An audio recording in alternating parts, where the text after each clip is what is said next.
So good morning, boker tov, sabach l'cheir. As Sophie said, my name is Jasmine Gothelf Winship, and I am the Regional Director of the New Israel Fund here in New England. And in addition to supporting many of the over 50 organizations supporting tomorrow's events, New Israel Fund also supporting the event itself, and we are so very proud. I personally am so grateful to be gathering and sending a message with you all here today and with my family here today.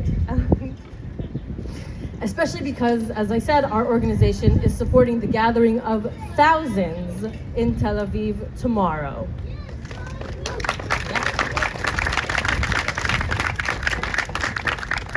Centuries ago, the Sephardic poet and physician Yehuda Halevi wrote, "'Tis a fearful thing to love what death can touch."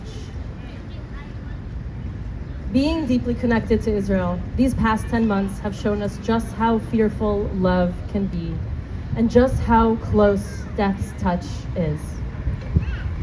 Following Hamas's unprecedented attack on October 7th, things have gone from unthinkable to unspeakable. In the Gaza Strip, military operations have led to the deaths of tens of thousands of Palestinian civilians. In the West Bank, official government action administered by Bezalel Smotrich, coupled with contemptuous extremist thugs who act with impunity, has led to disturbing attacks and expulsion of Palestinians from their homes. Absolutely. And in Israel proper, hateful rhetoric from Itamar Ben-Gvir has led to abuse, arrest, and ongoing harassment of peaceful protesters, as well as persecution of anyone critical of the government's agenda or anyone who happens to be an Arab. On top of all this, and at the top of all of this, you have Prime Minister Benjamin Netanyahu, who was recently described as a man hardened in suspicion and fear, who does not know the difference between justice and revenge. Devastatingly, this man and his coalition government are actively standing in the way of a hostage deal. A deal that we all want to see so that children can be reunited with parents and grandparents no longer have to sit in captivity with their grandchildren. They continue the war and damn the hostages to hell. Separated from Israelis by an ocean, but tied to them by peoplehood, by history, and by destiny, we ask ourselves, is this the future, the world, the life that we want? A country where parents, children, and grandchildren can live solely by the sword?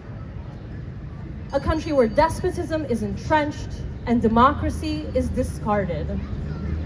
By coming to today's rally, I already know what your answer is.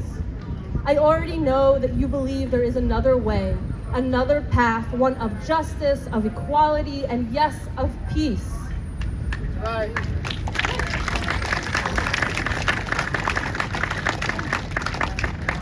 When I was last in Israel, I learned about an NIF program that organizes activists in the West Bank.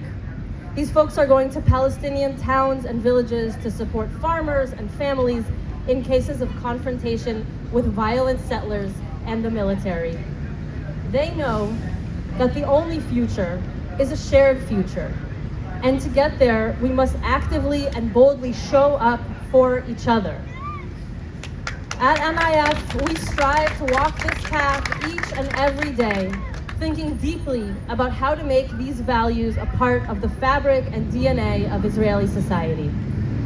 We invest in and develop a civil society that defends democracy, actively opposes occupation, and nurtures true Jewish-Arab partnership.